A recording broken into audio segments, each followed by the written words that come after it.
I'll never forget the moment I first set foot in Jerusalem on the eve of August 15th, the feast of the Assumption of the Virgin Mary. Since I was a child, I'd heard stories about this city, but no words, no photographs, no descriptions could prepare me for the feeling that enveloped me as I walked through its ancient streets. The air smelled of incense and spices, a mixture that seemed to float from centuries past. The stones, worn by millions of footsteps, held the echoes of processions, prayers, and tears. I arrived with a personal mission, to witness the veneration of the two sacred images that, according to local tradition, represent the deepest mystery of the Assumption.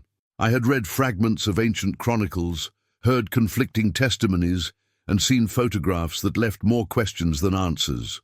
Some claimed the images were identical, except for one detail that only the keen eye could perceive. Others swore that, when gazed at with devotion, Mary's face seemed to change, revealing emotions impossible to sculpt. The city was alive, but not with the usual bustle of markets or street arguments. It was a different kind of vibration, a collective murmur of expectation.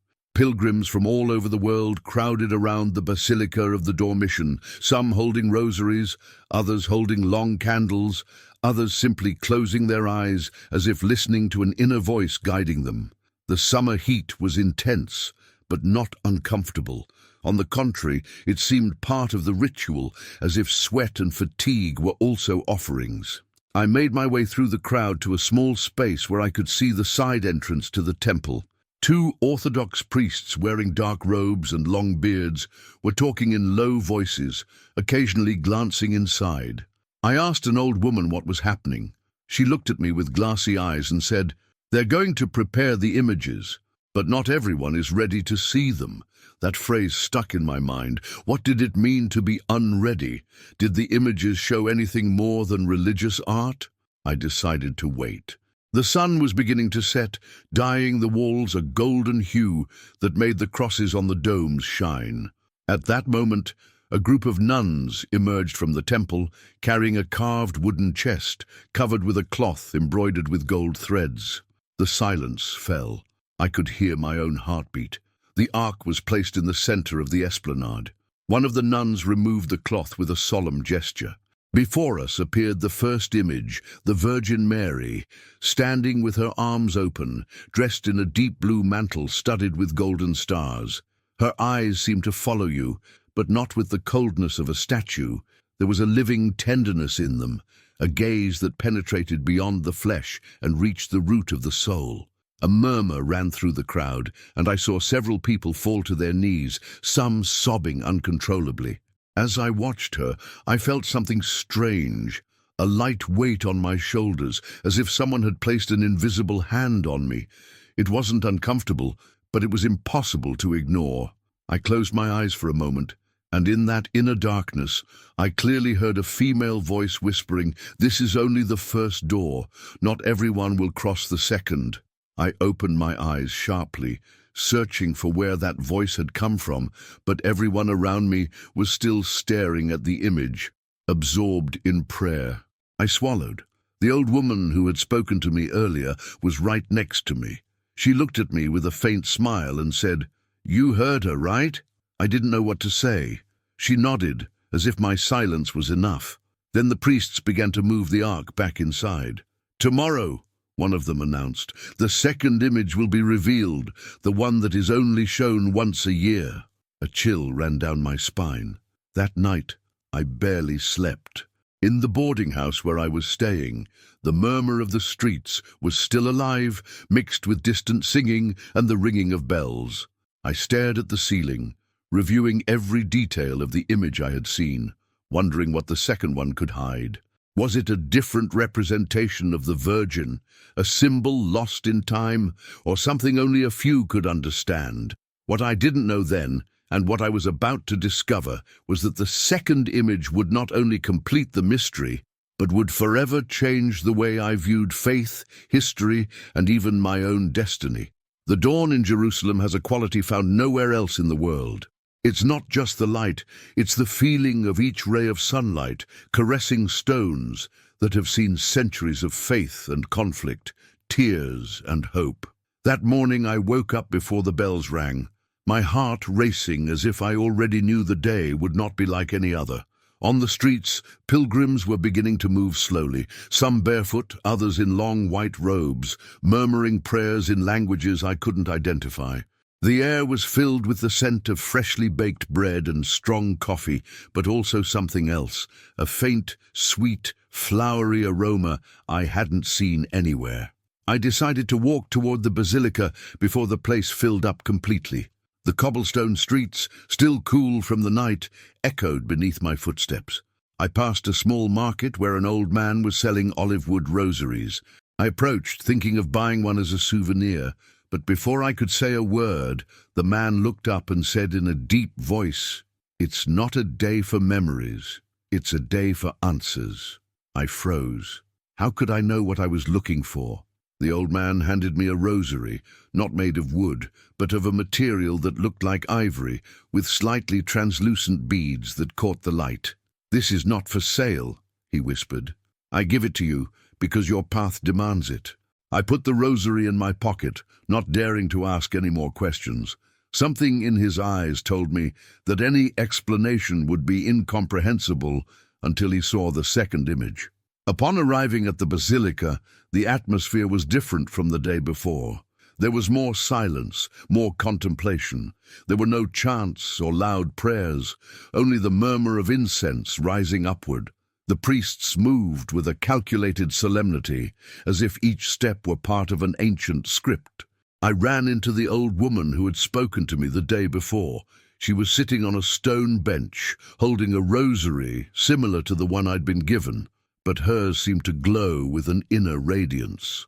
"Today you'll understand," she said without looking at me. "But beware, not everyone can bear the truth hidden in the second face." His words echoed in my mind as the procession began. The wooden ark reappeared, this time accompanied by 4 monks singing a deep, almost hypnotic chant. The crowd held its breath. When the ark stopped in the center of the main nave, one of the monks took an ancient key and opened a hidden compartment at its base. From inside, they brought out the second image. At first, I thought it was identical to the previous one, the Virgin standing wearing a blue cloak, arms open, but as I got closer, something made me shudder. Her eyes didn't have the same expression. They conveyed no tenderness, but rather a mixture of infinite sadness and a silent warning, as if she were saying to me, "Time is short." I felt a lump in my throat. A tear rolled down my cheek, unable to stop it. At the same time, a feeling of vertigo enveloped me. It was as if I was seeing not an image, but a mirror of my own soul. Behind me I heard the sound of someone falling to the ground. A young pilgrim was unconscious, surrounded by others trying to revive him. The priests didn't interrupt the rite. One of them began reading an ancient text in Aramaic. I didn't understand the words, but each syllable vibrated in my bones. The incense grew thicker, and amidst that sacred mist, I swore I saw the Virgin's face slowly change, and her lips move. I wanted to move closer, but at that moment a firm hand landed on my shoulder. It was the old man from the market. His gaze was filled with urgency. "If you listen to her, your life will never be the same," he said, "and not everyone is prepared to pay the price." I wanted to ask him what it meant, but at that moment the bells began to ring with a force that seemed to shake the walls. The crowd began to pray loudly, and I found myself engulfed in a whirlwind of voices, aromas, and lights that made it hard to think clearly. When I finally looked up, the old man was gone. The second image was still there, but now he was holding something that hadn't been there before. And in that instant, I knew that what I was standing for would change everything I thought I knew about faith, history, and myself. The object in the second image's hands wasn't something immediately recognizable. It wasn't a rosary, a flower, or a scroll, as one might expect. It looked like a small golden casket, encrusted with stones that reflected the light like star fragments. The Virgin held it against her chest, as if protecting it from prying eyes. I made my way through the pilgrims, my heart beating so loudly I feared everyone could hear it. The incense thickened, mingling with the sweet scent I'd smelled earlier, that impossible-to-place smell, as if from a garden not of this world.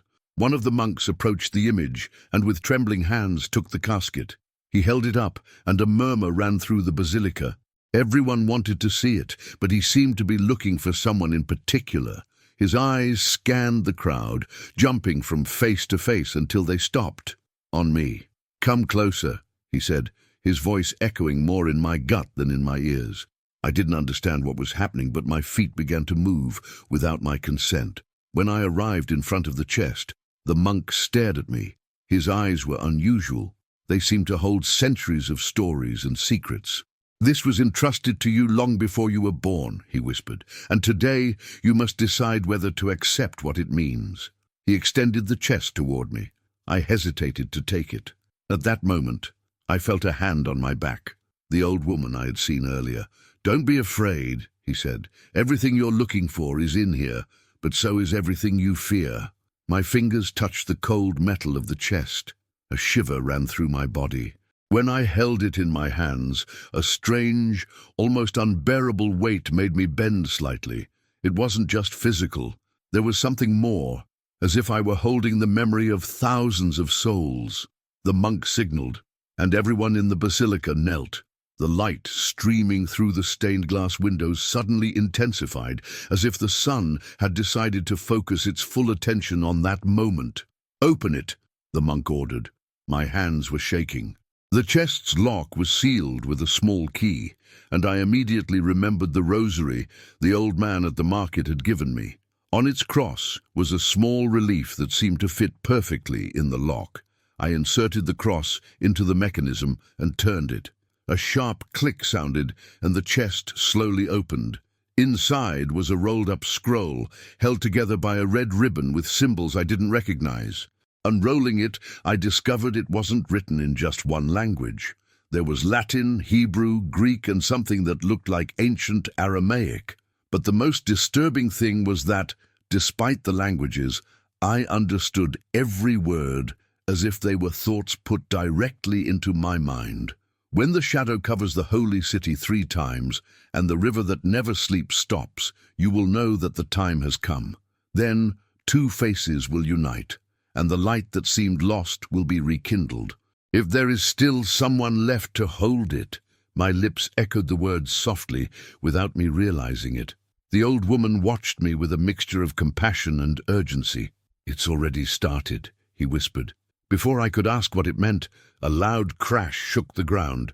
Some pilgrims screamed, others clung to the columns. The monk snatched the scroll from me and put it back in the chest. "You must leave here now," he said. "There are things that cannot be revealed within these walls." But when I turned to look for the exit, I saw something that chilled my blood. The first image, the one I'd seen the day before, was no longer where it had been placed. Its pedestal was empty, and on the floor, a trail of withered petals led to a side door. I didn't think twice. I followed the trail, feeling how each step took me further from the safety of the basilica and closer to something that could change everything. As I reached the door, I heard voices. Not prayers or singing, but rather urgent arguments mixed with crying that seemed to be coming from a woman. I approached, holding my breath, and then I saw a female shadow pass behind a broken stained glass window, carrying something in her arms, something I recognized instantly. The female silhouette crossed behind the broken stained glass window like a contained flame. The glass, cracked into fine ribs, let in a flash that outlined her outline on the wall. Veil pulled back, quick stride, arms clutching something to her chest like someone protecting a life. I slipped to the side door and pushed carefully. The scent of incense mingled with the dust in the hallway, and a trail of withered petals continued to advance as if someone had deliberately left them, one by one, to mark a secret route.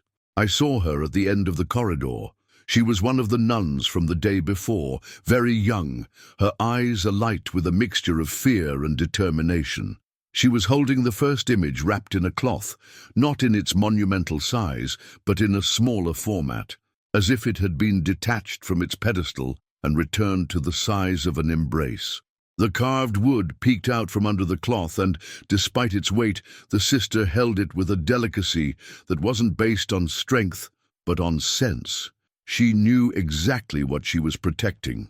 "Sister," I managed to say, breathless, "where are you taking her?" She didn't stop. She only gave me a brief glance, a flash of warning and confidence. "Where you should be when the first signal sounds," he whispered. "If you want to help, be quiet. Follow me." I obeyed. The corridor turned into narrow stairs that led to an inner courtyard. The light fell vertically, raising the dust like incense floating in slow motion. From somewhere came the murmur of the monks still chanting. The inner world continued its liturgy, while outside, in that shadowy periphery, the other part of the rite began, the one not written in books. We passed through an archway and emerged onto a narrow street that descended toward the Kidron Valley. The heat vibrated off the stones, and the olive trees swayed in a faint breeze, as if in respect. Farther down, the doors of the Church of the Tomb of the Virgin loomed like a threshold to the roots of faith. The sister quickened her pace. I could hear my breathing, and beneath it, something else, the faint sound of wood against wood within the cloth, as if the heart of the image were beating in its own way. "What's the first sign?" I asked, trying not to raise my voice. "The shadow on the dome," he said without pausing, "3 times in one day.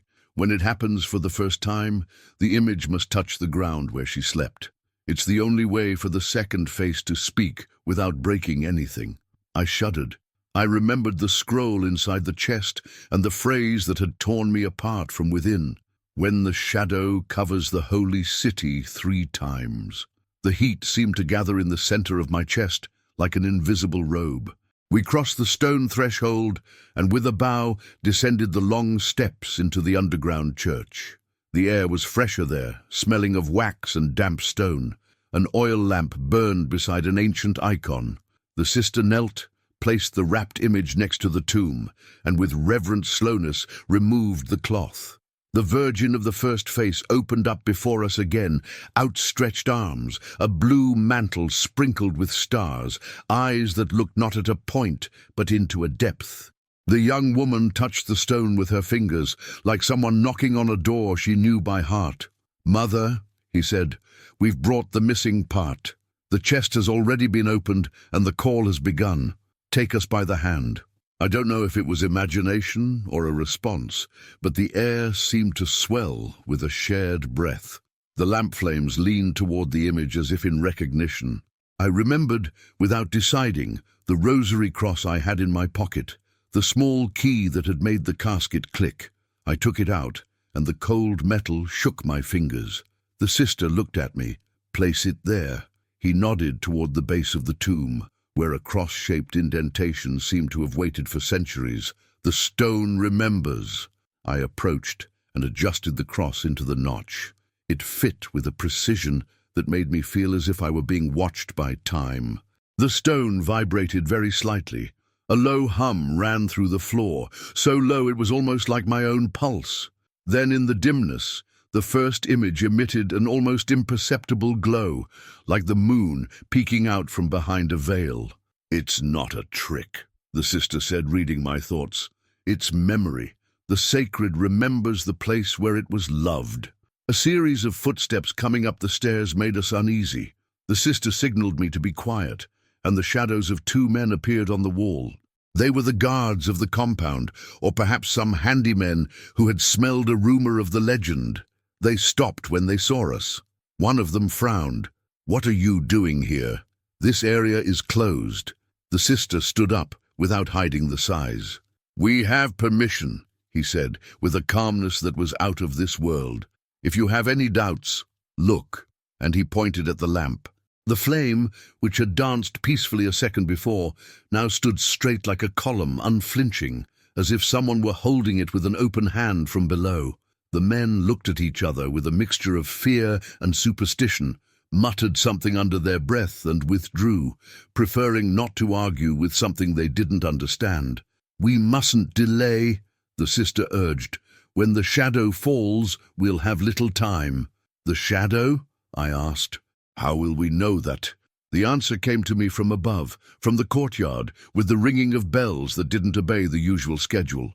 One long toll, then two shorter ones repeated like an insistent word. We climbed the steps almost running. Outside, the air had turned yellowish-green due to a phenomenon I couldn't name. The birds all fell silent at once. And it wasn't normal. It was a thick silence, the kind that makes anyone's head spin.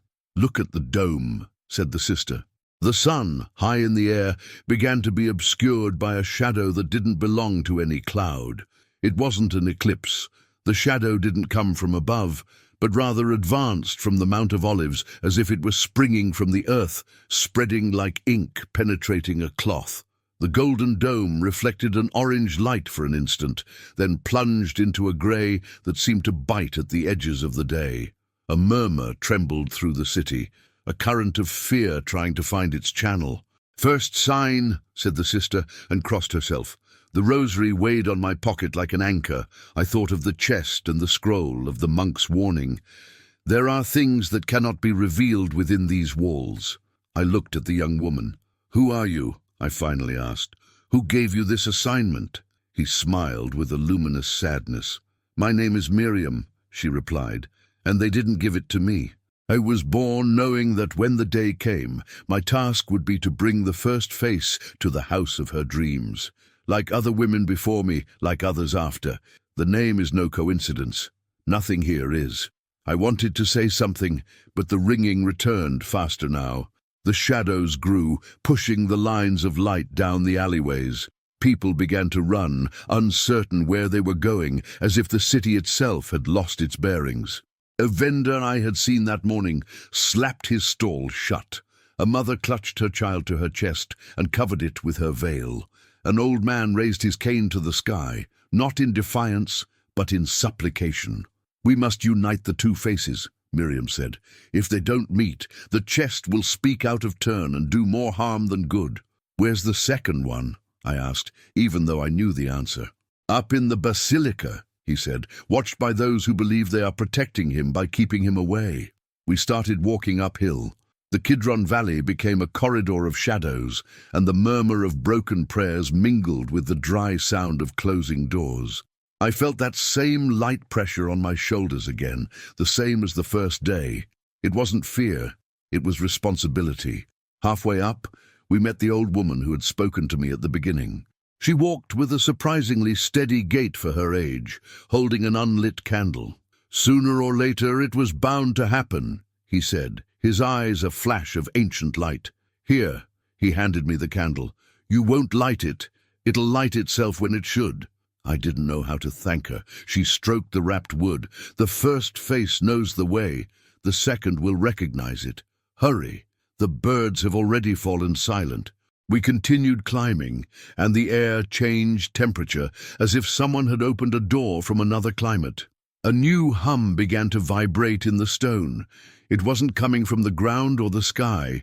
It was coming from the walls, from within the walls, as if the entire city were a single body tuning its hearing. In the square, a group of priests tried to calm the people with choral prayers. I saw them for a second, white shadows in the middle of the dark mosaic, before we were swallowed up by the side entrance of the basilica. Inside, the incense was thicker than in the morning. The stained glass windows filtered through a diminished day, turned into a premature sunset. The ark remained in the center, and around it, a circle of monks guarded the second image. When they saw Marian with the first carving, a murmur of bewilderment ran through the nave. The monk who had opened the chest took a step forward, his face split between surprise and alarm. "Sister, that can't be here. Not today." "Today," she replied. "Today or never." He placed the first image in front of the second, separated by barely a meter of polished stone. They were so close that it seemed their gazes were searching for each other. I approached slowly, rosary in hand, and felt the casket burning within my memory, even though it wasn't present. The phrase on the parchment completed itself, as if dictated by the air. "Then two faces will unite, and the light that seemed lost will be rekindled." "What do we do?" I asked. my voice lower than a whisper.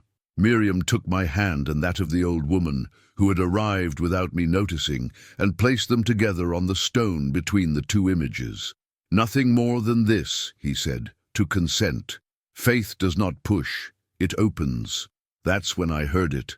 It wasn't music, it wasn't words. It was a syllable without a language that settled inside me, as if they'd always been waiting for their place. The oil lamps rose again, vertical, and my skin felt a slight tingling, like a slow electricity. The monks took a step back, not out of fear, but out of respect. The first image seems to flex the aura, the second to harden the gaze into a grave tenderness. And just at that instant, when the silence became so perfect, it seemed like glass about to shatter. A fissure of light crossed the stone between the two pedestals, traveling from the base of the first image toward the closed casket on the side altar, as if an underground river had found its channel. The fissure shone, pure, tiny, indescribable. The ringing of the bells erupted for the third time in less than an hour. And from outside, someone cried out in reverent terror, "The dome!" The dome went dark again. Miriam looked at me with eyes filled with a brightness that was neither human nor solely human. "It started," he said. "Now look at the sky." I looked up, and what I saw was unlike anything my memory could compare. I looked up, and the Jerusalem sky became a heartbeat. There's no other way to put it. A slow, immense breath that compressed and released the light as if the day were a cloth being wrinkled from within. The bronze of the domes lost its shine for an instant and regained it with a tired glow. And the shadows, instead of lengthening as they did at any other time of day, piled up on top of each other, compact, leaving the alleys in an oily gloom. No one shouted. People could barely name what they saw. Behind me, a whisper turned into a prayer, and the prayer into a surge. Inside the basilica, the air was as thick as incense honey. The fissure of light that had been born between the two pedestals grew more intense, tracing a white line from end to end, like a seam someone had tightened from the invisible. The oil lamps, which had previously remained rigid, now flickered in a rhythm that responded not to the wind, because there was no wind, but to a secret cadence that seemed to come from the stone itself. The two images breathed. Yes, they breathed, not like bodies of flesh, but like living symbols about to speak their word. The one with the first face, mercy, shed a milky glow. The one with the second, warning, softened, and her eyes, once so grave, seemed to lean toward us with the sadness of a mother who recognizes risk and still sustains it. I looked around for Miriam. She was kneeling, her right hand on the stone between the two carvings, her left on the cloth that had wrapped the first image. The old woman stood beside me without me seeing her approach. She didn't speak to me. She simply placed the candle she had given me in the valley in my palm. The cold wick resembled a white thorn. "When I must," she had told me. I gripped the wooden base like someone holding a rudder. The monk with the chest advanced to the edge of the luminous seam and raised his voice with an intonation that was neither singing nor reading, but that third way that man finds when he recites what he knows by heart, without ever having studied it. Two faces, one mother, dormition and elevation, earth and heaven, sign and fulfillment. His gaze pierced us. We have not brought God into a trick. We have brought the world into his mirror. I wanted to tell him to explain, to say what remained to be said, but a sharp thud resonated across the floor, as if a door deep within the hill had been slammed shut. The monks grew restless. Some looked toward the apse, others toward the stained glass windows, as if expecting a voice to come from one of those places. And the voice did, but from the street, a messenger, running footsteps, and suddenly a young man burst through the side aisle, sweaty, pale, with the urgency of messengers delivering a simple phrase that changes the day.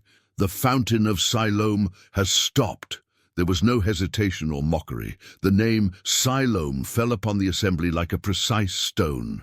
I remembered the line from the scroll, When the shadow covers the holy city 3 times, and the river that never sleeps stops. No one needed to explain that Siloam, the fountain that for centuries had flowed from the heart of the city, fed by the Gihon, was poetically that river that never slept. It stopped. The word remained vibrating, made of water that no longer sounds. The old woman squeezed my forearm with surprising strength. "There's no 4th shadow," he murmured. "Only 3. The rest is up to you." The chest on the side altar began to emit a low hum, like a metallic purr. I felt it in my fingertips before I heard it. The rosary in my pocket warmed like skin. I took out the key cross and held it at eye level. The relief, so small, took on a glow that didn't come from the lamp or the crack. It came from within. Miriam sat up slowly, like someone getting up in the middle of childbirth, and pointed to the strip of stone between the 2 images. "Now," he said, "allow." I didn't understand the verb until the old woman placed her hand on mine, and both of us, as if we had rehearsed, placed the cross in the center of the light. There were no sparks or spectacle. There was alignment. The white seam widened a millimeter, barely, enough to hear something that wasn't sound, but meaning. The ancient phrasing arranged itself in my mind like pieces finding their place. Domitian, stone, Siloam, 3 shadows, encounter, candles that don't ask for fire, chest, unspoken word. Someone behind me sobbed with a strange relief, as if this order would ease years of pain. The monks took another step back, leaving a ritual emptiness around the thread of light. A group of elderly pilgrims, faces from Italy and Latin America, fell to their knees, and their dry prayer, learned from crossword puzzles of sorrow and joy, lit the nave more than any lamp. It wasn't fear, it was determination, the moment to say yes. The monk with the chest spoke again, now to me. "When the city stops sounding like water tell, the memory of the stone awakens. You have seen the 1st and the 2nd shadow. This one that darkens now is the 3rd. There is no other. From now on it is not the sky that speaks. It is the house." He leaned over the chest. "The house asks for bridges." He pushed the chest toward us. Not to open it, but so that it was aligned with the white line. Something clicked, again without a show, a modest click, a yes carved into the subsoil. The second image, that of the grave face, seemed to loosen its jaw in an almost imperceptible gesture, as if admitting it had carried the warning for too long. The first, that of mercy, leaned forward just a single degree, and that tiny sum produced the most discreet miracle I've ever seen. Their gazes met. There was no greater secret than that. And when they met, the seam of light ceased to be a thread and transformed into a shared breath. It was then that the candle in my hand lit itself, not with a sudden flare, but with a sizzle of water touching hot iron. A low blue flame emerged, smokeless. It didn't smell of wax, it smelled of roses and wet stone. Those nearby saw it and crossed themselves. No one applauded, no one moved.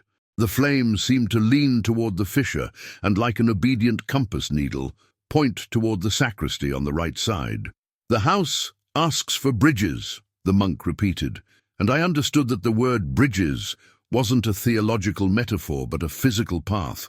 Miriam took my elbow. "There's a passageway that connects this nave to the old chapel, the one overlooking the Kidron Valley," he whispered. "The first face has already stepped into the tomb.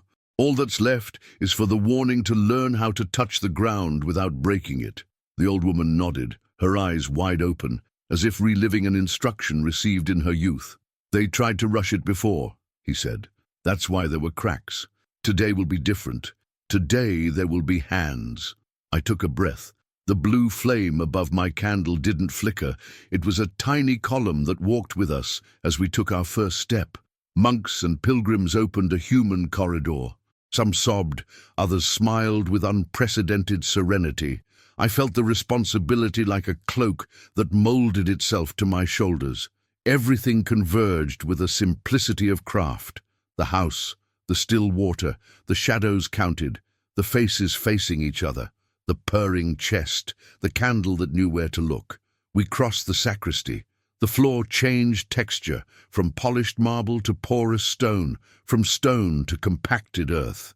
The flame leaned again, this time toward a tile darker than the others, fitted perfectly but with a minimal edge. So minimal that one can only see it when one knows the language of things that await. Miriam touched that edge with her fingertips. Here. The old woman and I also placed our fingers. We didn't push, we consented. The tile gave way with a sigh. A cold, ancient air rose through the crack, bringing with it the smell of rancid oil, parchment, and dampness that has learned to pray. The flame didn't go out. It dipped slightly, collected itself, and rose again, stubbornly, as if happy to have found its well. The monk crossed himself. "The house opens when two eyes meet," he said, almost to himself. "We were born for this turning of the latch." We didn't have time to go downstairs. A gentle tremor, more emotional than geological, ran through the walls. From the large nave came the murmur of people calling for their children, of old women looking for their old men, of men who were finally no longer in a hurry, and above all, a word I couldn't identify by its language, but by its direction. Come. I wasn't the only one who heard it. I knew it from the way the lamps all responded at once, raising their light a finger, as if in greeting. "Don't look at the shadow," Miriam whispered in my ear. "Look at the door." In that second, a current, not of air but of sense, emerged from the fissure and travelled through the room, swirling around the candle, and as if holding it with invisible fingers, gently tilting it until the flame drew a precise line pointing into the newly opened gap. Something down below responded with its own light, faint amber, from bottom to top. The skin on my arms prickled. It wasn't a reflection. It was a presence. "If it's your choice to go down, say it now," the old woman told me, her suddenly youthful eyes like two wells of living water. "Because once you set foot on that first step, you won't come back with the same name." I opened my mouth to reply, but a new sound interrupted us. The chest stopped purring and clinked, as if something metallic had gently struck its inner wall. Miriam and I looked at each other. The monk lifted the lid just a finger's breadth, no keys or crosses, and from the crack a warm breath came out, smelling of freshly baked bread. For a moment I thought of my home, of my grandmother's kitchen, of her floured hands teaching me how to make the sign of the cross on the dough before putting it in the oven. Mercy has that smell when bread is baked. "It's now," Miriam said. I took a step, the candle in front of me. The flame didn't burn me, it accompanied me. The raised flagstone revealed 3 damp stone steps. Down below, the same hum echoed that children dream of when they put their ear to the table and listen to the world turn. I bent down. The air was a cold wine that wetted the nostrils, and from the gloom came a silhouette so faint it might have been the invention of longing. It wasn't. It was veiled. It was cloaked. It didn't touch the ground. And just as I was about to pronounce his name, not with my mouth but with my heart, something crackled behind me. The second image emitted an ancient creaking, the creaking of wood that recalls a primordial form, and turned a degree toward the hollow, as if it too wanted to look. The flame bent as far as it could go, describing a perfect line between my hand, the tile, and the presence in the darkness. I felt everything align, the city, the still water, the third shadow, the 2 gazes, the chest, the bread, the stone. And at that exact point of balance that precedes any birth, a voice without language said to me, not outside, but inside, "If you come down, you will see. If you see, you will no longer be able to remain silent. If you speak, there will be light for many, and shadow for you." I swallowed. I looked at Miriam, who nodded with gentle courage. The old woman took my wrist and let it go, like someone releasing a dove that has finished learning. I placed my foot on the first step, and then the ground gave way. There was no loud collapse or world-shattering crack. The giving way of the floor was a subtle movement, like when a very old door opens after centuries, and it does so without fanfare, but carrying the full weight of history. The step beneath my foot sank just a couple of fingers, enough for me to feel something receiving me, that the place itself was acknowledging me. It wasn't a fall, it was acceptance. The darkness of the passage enveloped me with a density that wasn't merely a lack of light, but a compressed presence. There, time seemed to function differently. Each breath lasted longer, each heartbeat reverberated like a distant drum. The blue flame of my candle was still intact, but now its light didn't expand. It concentrated in a narrow circle, as if seeking to guide me without showing me more than necessary. Behind me, the murmur of the basilica became a distant echo. I could barely hear Marian and the old woman's footsteps following me, although their proximity was evident in the warmth of their breathing. An intense aroma began to fill the passageway, a mixture of aged incense, damp earth, and a metallic trail that reminded me of dried blood. We descended 5 more steps, and the hallway widened into a small circular room. The walls were covered with inscriptions that weren't entirely legible, not because of wear, but because they changed subtly as you tried to focus your gaze. What at one moment looked like Greek script, when you blinked, became Aramaic characters, and then symbols my mind didn't know, but my body felt familiar.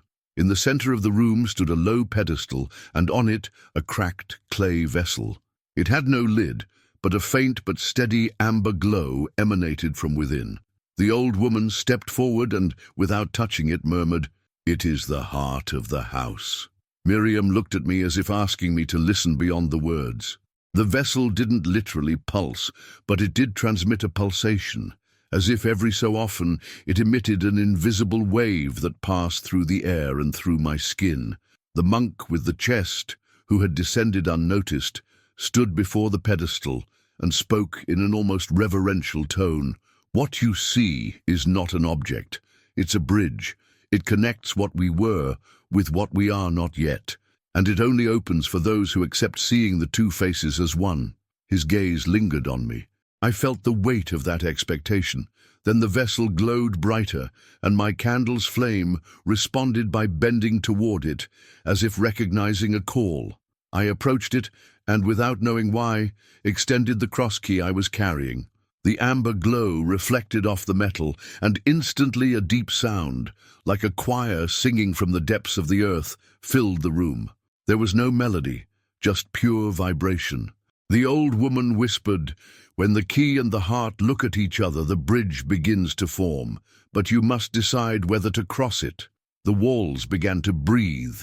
Not figuratively, the stones expanded and contracted slowly, like a living organism. The inscriptions flickered, and in an instant they all synchronized to form a single sentence, written in a language that didn't exist, yet which I understood perfectly. "The water will flow again when warning turns to mercy." Marian stepped forward and placed her hand on the vessel. The amber glow intensified until the entire room was bathed in light, and then I heard very clearly a sound coming from above. Water. Water flowing, hitting stone, running free. The old woman smiled barely. "Siloam has awakened." I wanted to feel relief, but something deep inside told me this was just the beginning. The bridge was forming, yes, but not to take us to safety, but to the true core of everything that had remained hidden. And just as I was about to ask what came next, the blue flame of my candle changed color, turning golden, and a voice, sweet and firm, spoke inside my head. "Don't come back yet. You've yet to see what's hidden under the Kidron." And I knew the next step would take me to a place where neither light nor shadow meant what I always believed. Descending beneath the Kidron was like entering an ancient breath. The passageway didn't open in a straight line, but wound with the capricious logic of roots, skirting stones, skirting silences, skirting memories that weren't mine, and yet recognized me as I passed. The golden flame of my candle, once blue, tilted every few steps, as if pointing out invisible words written in the air. It wasn't light for looking far away. It was light for not stumbling over the immediate. That's what faith is like when it's needed, I thought, and that thought steadied my pulse. The murmur of the water returned at first as a suspicion, a very fine vibration in the walls, something that barely touches the skin if one stops to listen. Then the suspicion became a rumor, and the rumor a running sound, and suddenly we found ourselves walking beside a liquid trickle running through a channel carved into the rock. It didn't come from above, where Siloe had awakened, but from below, as if the earth had remembered its own thirst. The monk, who was following us at a prudent distance, wordlessly clasped his hands. The old woman placed her palm on the stone and smiled with her eyes. "The house responds when someone speaks well to it," she murmured. The tunnel widened into a low vault. The candlelight bounced off a lighter surface, a limestone slab polished by time, and perhaps by hands. To the left, a rough arch opened onto a gallery that descended further. To the right, a double niche, like a landing designed to support something that deserved silence. Miriam stepped forward, caressing the edge of the niche with her fingertips, and whispered with unaffected certainty, "Things were left here that were never spoken aloud." I didn't ask which ones. In such places, one learns not to push with questions what only wants to be heard. A new, very faint scent mingled with the dampness, not of flowers, not of incense, of stored linen, of ancient oil, of hands that had anointed and then waited. I suddenly remembered a story my grandmother used to tell without dates or maps, that of a belt that the Virgin had left as a token to her loved ones, a tangible sign that the body is not the enemy of glory, but its seed. In the East, they call it by names I can't pronounce well, I thought, and yet that token has woven real consolations for centuries. Miriam looked at me as if she had followed the thread of my memories. "Sometimes a mother leaves a token so that her son doesn't confuse nostalgia with absence," she said, and I felt the stone nod. The vessel, the heart of the house, hadn't come down with us, but its pulse reached here like a breath marking the rhythm of the work. I realized we were already below the valley floor, and that the tunnel, if we continued, would put us right in front of the very belly of the hill. The candle decided before us. Its flame lengthened toward the arch on the left, and Miriam, without theatricality, made a "let's go" gesture. Our footsteps crackled on damp sand. The water to our right gained vigor and began to speak in short, joyful syllables, as if recognizing its bed. "You need to see what's hidden beneath the Kidron," the voice had said. I walked with that command in my blood, but I didn't know what form what was hidden would take. It wasn't fear that accompanied me. It was that gentle tension one feels in a delivery room when everything has aligned and time has finally decided. The old woman at my side held the unlit candle she had given me earlier at chest level, like a woman carrying a promise. The monk hummed a wordless chant very softly. It wasn't melody, it was rhythm, a humble way of keeping in the same rhythm as the stones. The passageway led to a larger circular chamber, its ceiling so low it forced one to bend over. In the center, a circle of lighter-colored flagstones outlined a waterless mirror. An impluvium without a sky, I thought, and immediately corrected myself. A sky without an impluvium. Miriam left the cloth of the first image to one side. The carving hadn't come down with us. It was enough to have touched the tomb and knelt at the edge of the circle. The flame of my candle remained still, completely vertical, as it had done with the oil lamps above when they recognized a truth. "Here," said the monk, "grammar is reversed. What is above is a face. Here is a trace. What is above is a warning. Here is a memory. Here the water remembers what it saw the first time it fell." I didn't know how to answer. I simply brought the cross key closer. As I touched the edge of one of the flagstones, I felt a small hollow beneath it, barely a finger's width deep, as if someone had carved a cradle for exactly that. A small traveler's cross. It fit with that click of modesty that I already recognized as the accent of this house. And then the circle breathed. There's no better verb. The flagstones took in air and let it out, and the waterless mirror became a watery mirror in a matter of seconds. A thin, liquid veil began to flow from the center, forming a transparent sheet that never overflowed. Through it, I saw my face as I'd never seen it before, not aged by the light from above, but refined by the light below. The old woman gently placed her unlit candle on the surface. It didn't sink. It floated like a small boat waiting for the wind. "There comes a moment," Miriam said, "when warning stops pointing fingers and learns to lay the tablecloth. It's that moment that resurrects the waters." I opened my mouth to ask how one learns that, and then the mirror changed its job. From reflecting, it began to project. The water, which was already a living film, began to show scenes that weren't quite images. They were impressions, like memories recounted by someone who wasn't there but loved those who were. I saw nighttime processions with oil lamps when there was no electricity and no rush. I saw women sneaking in with bandages and ointments, not for a corpse, but for a birth without a midwife. I saw a child putting his ear to the stone, laughing only because the stone that day answered him. And suddenly I saw something that broke my heart. The first image and the second, not like carvings, but like shadows on the wall, meeting like two hands that have learned to ask for forgiveness. "It's the memory of the bridge," said the monk. "What was a symbol above was a gesture below. Above we say face, here we say bread. Above we say chest, here we say table." The word table made me think of the smell of bread that had flowed from the chest as soon as they lifted the lid. It wasn't a coincidence. The sheet of water produced a ripple with that exact aroma. Flour, yeast, oven, patience.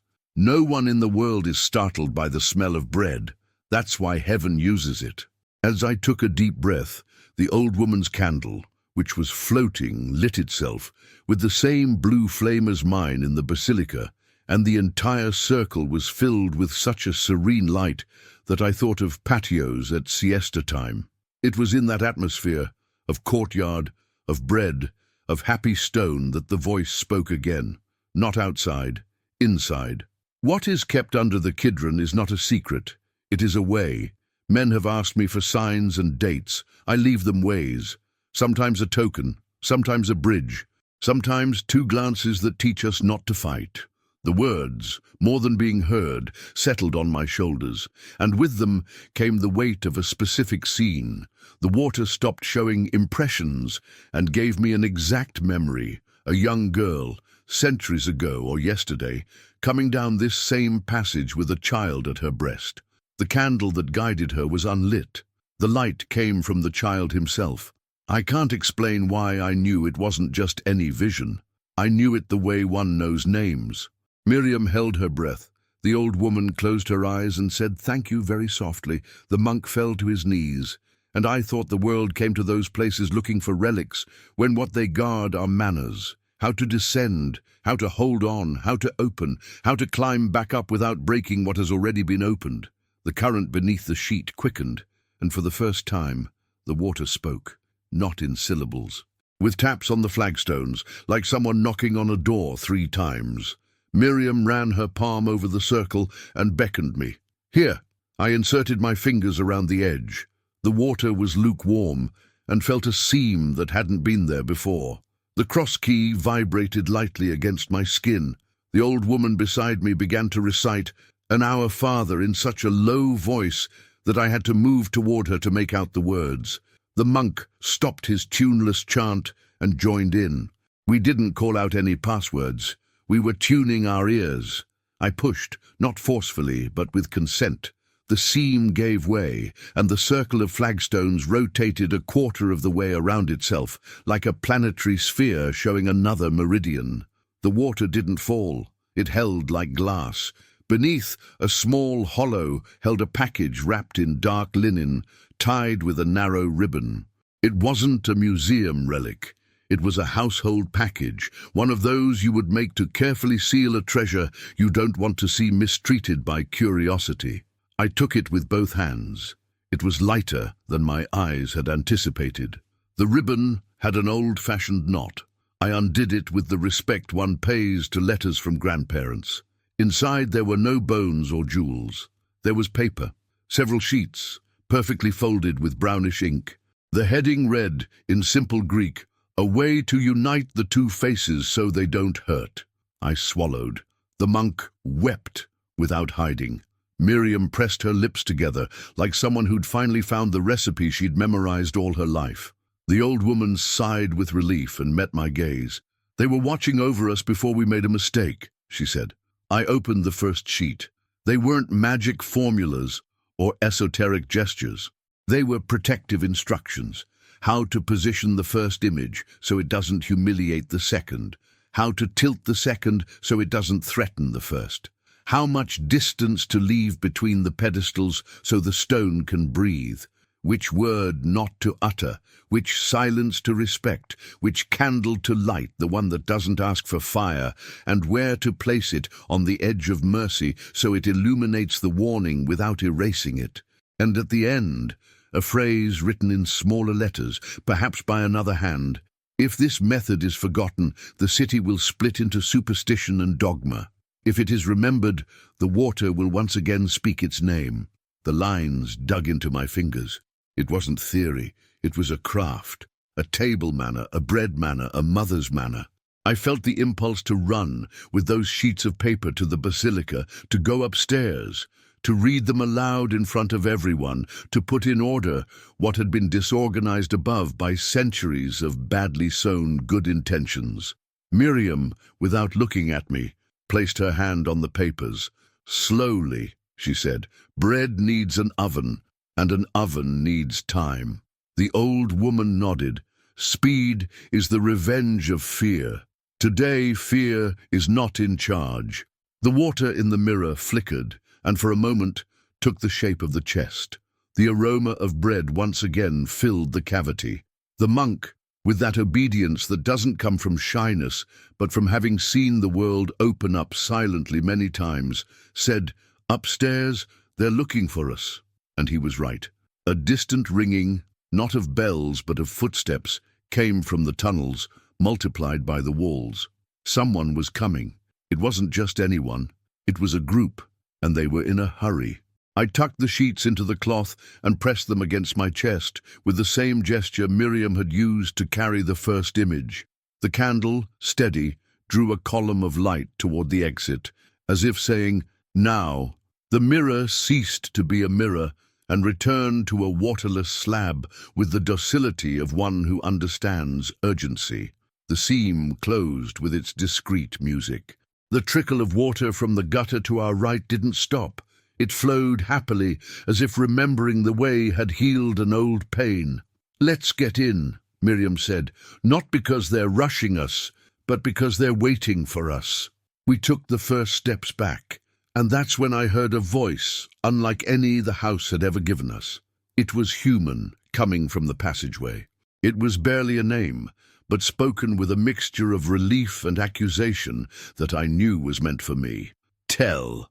I recognized the doorbell before the candle could even trace its outline. It was the old man from the market, the one who had given me the rosary that opened chests.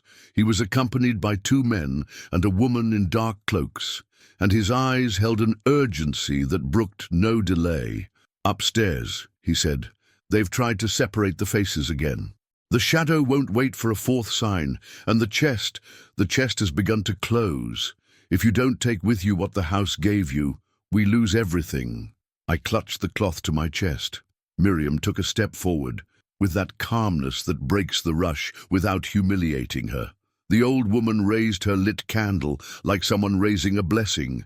The water continued its dialogue with the stone. I, my heart pounding in my throat, took a step toward the old man. I had 100 questions, 1,000, but the passageway didn't ask for questions. It asked for decisions. I took a deep breath, and when I finally looked up to answer, I saw something behind the old man that made me forget for a second the rush, the chest, and the shadows. There in the curve of the tunnel, a silhouette looked at us without touching the ground. It wasn't a murky vision or an invented consolation. It was a presence. It didn't come to prevent or command. It came to accompany. And at that very moment, up above, a bell tolled once, so clearly that the stone beneath our feet vibrated like a finely tuned instrument. I knew the time of the way had begun. The sound of that solitary bell was like a golden thread that threaded its way into every crevice of the passageway. It didn't ring 3 times as warning bells usually do, nor 12 as celebratory ones do. It was a single stroke, but one so pure it left no doubt. It was a call. The men and woman accompanying the old man from the market exchanged quick glances, as if the ringing confirmed something they had both feared and hoped for. The floating silhouette remained there, a few steps behind, unmoving. It wasn't a translucent ghost or a diffuse apparition. It had defined contours, but its light came from within, as if the skin were merely a veil over a lamp. The face, I couldn't fully describe it. It was simultaneously young and old, tender and stern, and in its gaze lay the patience of someone who has seen many fail, get up, and try again. Miriam, who rarely betrayed surprise, bowed her head in a brief gesture of respect. The old woman made the sign of the cross. The monk lowered his eyes, not out of fear, but out of reverence. "Not everyone can see it," Miriam whispered. "If you see it, it's because you've been called to carry it." The old man from the market advanced, and the silhouette didn't move away. Rather, it slowly retreated, as if inviting us to follow. I understood that this return journey wouldn't simply be an uphill climb. It was an intimate procession, even though our feet were the same as always. The linen-wrapped package, containing the pages of The Way, weighed more in my hands than when I'd taken it, as if each step burdened it with responsibility. As I reached the first bend, the water in the channel changed its tone. It was no longer a uniform murmur, but fell in small cascades against invisible slopes. The sound multiplied into echoes that seemed like syllables, and for a moment I thought I heard words in my native language, but too ancient to understand them all. The floating silhouette turned slightly, and in that gesture I knew the voice of the water was explaining something I couldn't yet translate. We climbed slowly. The damp walls left a glow that our candlelight caressed, as if the entire Kidron were breathing with us. At one point, the passage narrowed so much that we had to go through one at a time. The old woman walked ahead of me. As we rounded a bend, she stopped and placed her hand against the stone. "This," he said, "is where the last person who carried the papers hid. He couldn't get out, but he left enough warmth in the rock for us to find our way today." His voice wasn't sad, but it pierced me like a warning without threat. If we failed, what had been entrusted to us could be locked away for generations. The market elder, who was coming up behind me, added in a low voice, "That's why we chose you.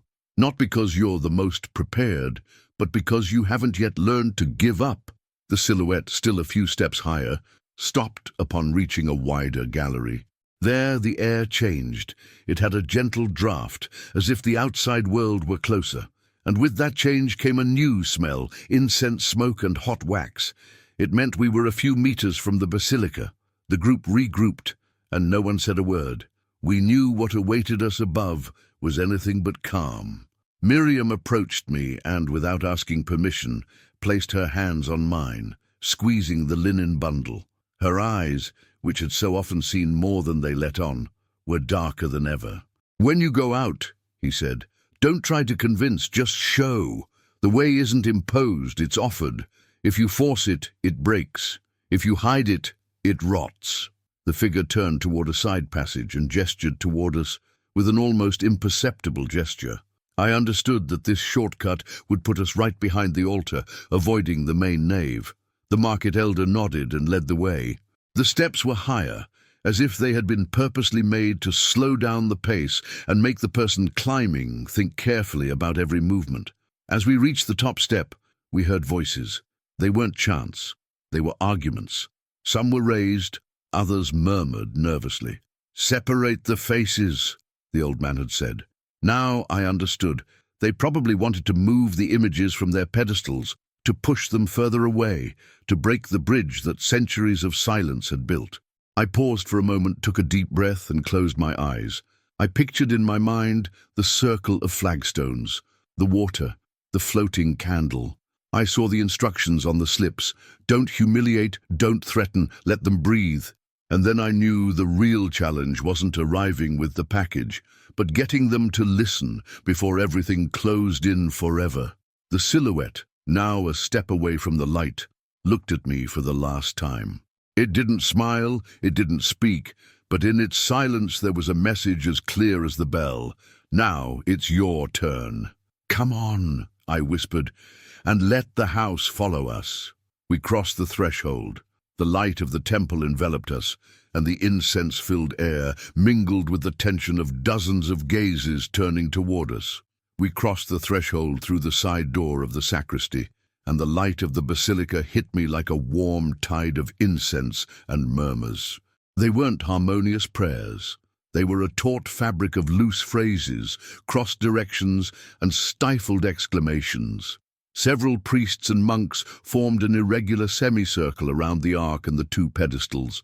The first image had been brought back and rested in front of the second, but someone had moved the supports a few centimeters, as if to neutralize the seam of light that once united them. The white line, the shared breath, still breathed but weakly, like a thread of life that an impatient hand unwittingly squeezes. The old man from the market briefly placed his hand on my shoulder. I clutched the linen-wrapped package to my chest. Miriam moved forward without asking permission, with the serenity of someone who knows exactly where she belongs, even when everyone else forgets. The old woman stayed by my side, her lit candle raised just enough to illuminate, not for display. The silhouette that had accompanied us through the passageway didn't reveal itself to everyone. I sensed it at the level of the choir stalls, like a perfume that can't be seen but orders the air. "Stop that movement!" exclaimed a bushy-bearded, feverish-eyed cleric as two attendants pushed one of the pedestals again. "If you keep bringing them closer, the chest will hum again, and this will get out of control." "It's not about bringing them closer or further away," Miriam said quietly. "It's about allowing them to breathe." All eyes turned toward her with annoyance and curiosity. The monk with the chest, who had come down with us and was now adjusting his breathing to the heartbeat of the ship, raised his hand. "They're bringing something," he said, pointing at me. "Not words to argue with, but a way to serve." A heavy cough responded from the front row. A man wearing a pectoral cross, I couldn't tell if he was a bishop or an abbot, stepped forward. "This is no place for experiments," he declared. "Tradition isn't corrected by instructions found in caves." My heart pounded in my throat, but my hands, strangely, didn't tremble. I calmly untied the linen and showed the first sheet, a way to unite two faces so they don't hurt. I didn't hold it up like a flag or press it into anyone's eyes. I held it at chest level, the way a child is held, to be seen, not used. The old woman's candle bent its flame toward the paper, and the glow made the brownish ink take on an unexpected clarity. "We don't come to amend the faith," I said, surprised to hear my own firm voice. "We come to remember a way. Upstairs we discussed symbols, downstairs we learned gestures. Don't humiliate, don't threaten, let it breathe. This doesn't change the mystery, it makes it habitable." There was a harsh, creaking silence. In that creaking, the chest emitted a tiny clink, like a spoon touching porcelain. The assistants stopped their hands. The man with the pectoral cross looked at me for a long time and finally stepped aside. It wasn't surrender, it was prudence. Miriam unfolded the sheet of paper on the edge of the side altar. Her fingers, accustomed to cloths and lamps, found each line as if she had written it herself. She indicated a distance mark, 3 fingers of mercy, between the edge of the pedestal of the first image and the center line of the nave. She then indicated the inclination of the second, a degree of warning, not of threat.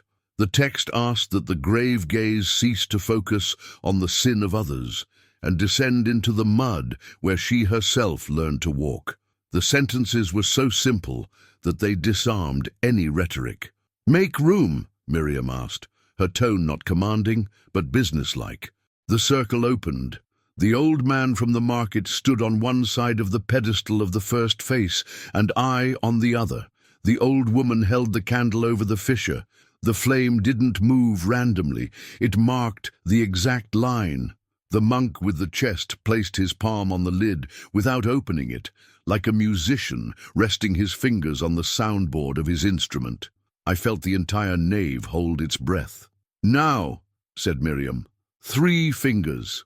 I slid the pedestal of the second image just a little. The old man did the same with the first. The marble emitted a whisper of fine sand. The candle didn't flicker. The white seam widened a hair.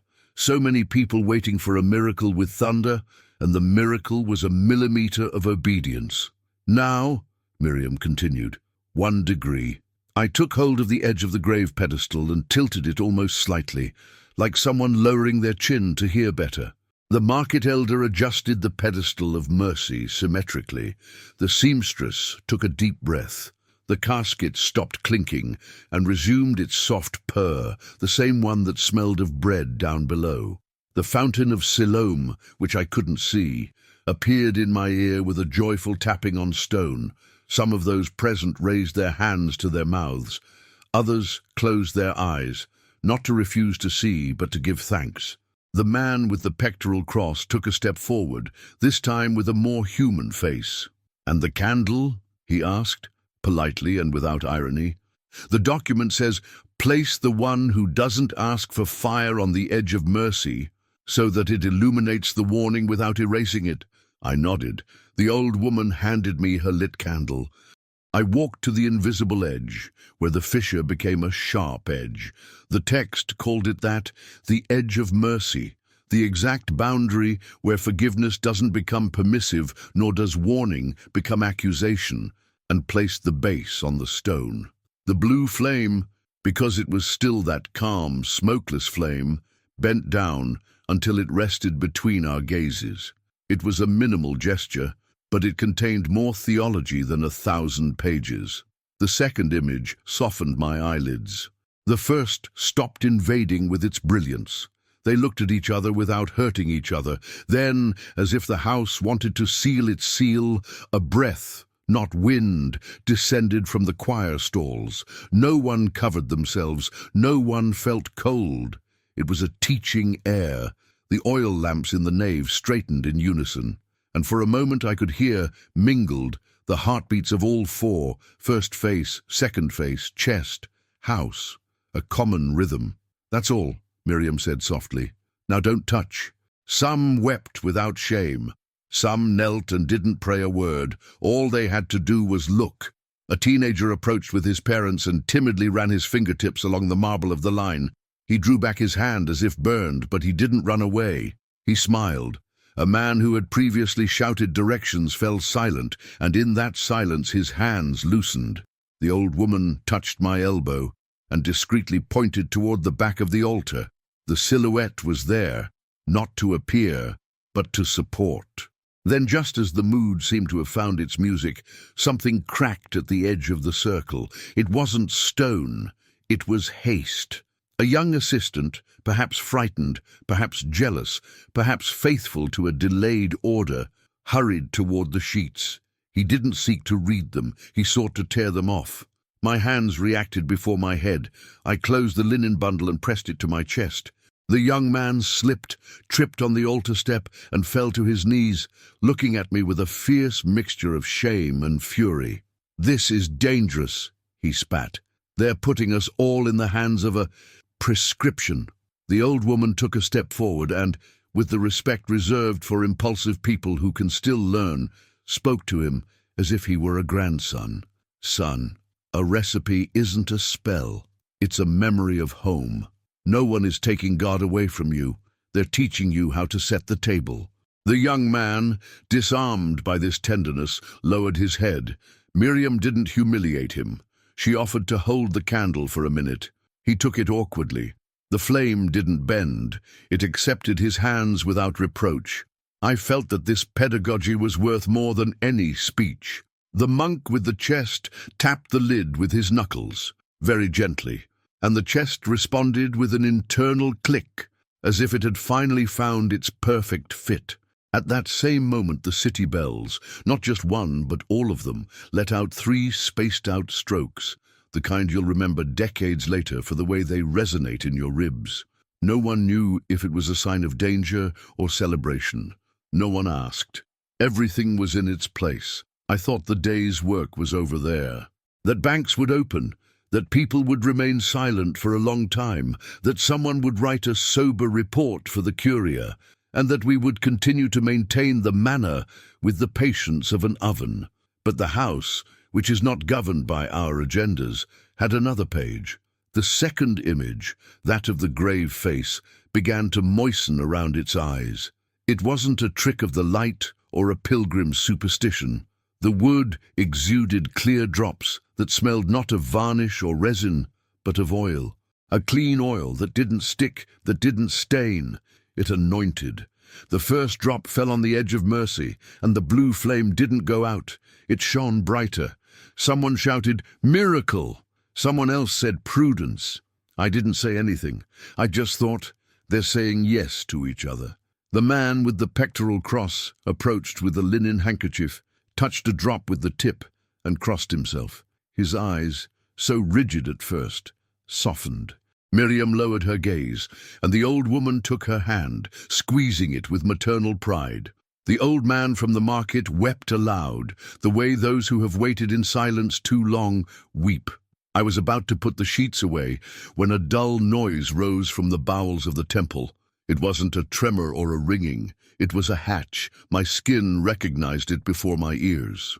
The chest emitted a deeper, almost happy purr, and the fissure, which had remained a line of air, for a second became a column, a thin, amber, vertical line that rose from the stone until it disappeared into the ceiling. The stained glass windows responded with a soft click, like someone letting out a breath they'd held for centuries. It was beautiful. It was peaceful. And yet, at the edge of that very moment, the shadow, that third shadow that promised no fourth, once again bit into a corner of the dome. The lamps didn't flicker, the water of Siloam didn't stop, but a side door burst open, and a flurry of unfamiliar faces entered with the agitation of someone bringing orders from outside. They wore armbands, they carried arguments, they carried fear. "Close the chest," one shouted. "Separate them again," another ordered. "Keep those papers from circulating." There was no violence yet, but everything in her legs urged her to escape. Miriam took a step in front of me. The old woman raised the candle. The monk placed both hands on the chest. The market man met my gaze, and without moving his lips, told me to prepare myself. I clutched the linen bundle. I knew that if it was taken from me, we would lose more than just a few leaves. It would break in the way the water had remembered.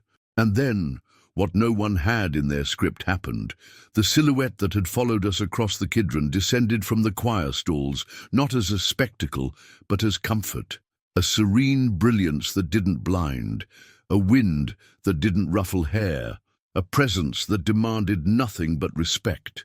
The newcomers stood rooted to the ground, their arms stopped mid-gesture, their throats voiceless. As they passed, the second image barely closed its eyes. The first smiled with a sweetness impossible to sculpt. The amber column vibrated like a string.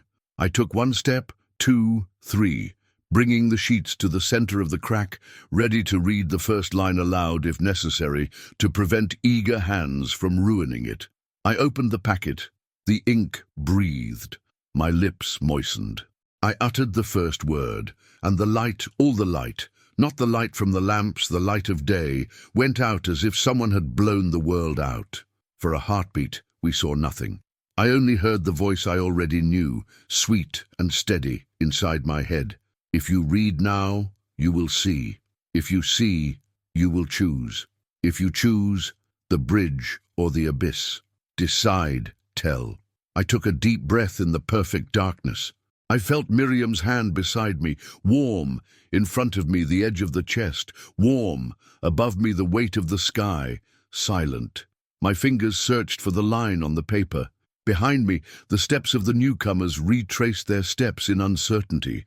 The waters of Siloam sang somewhere, reminding me of the path that isn't invented, it's recognized. And with the first syllable already rising on my tongue, I knew that the next second would split the story in two.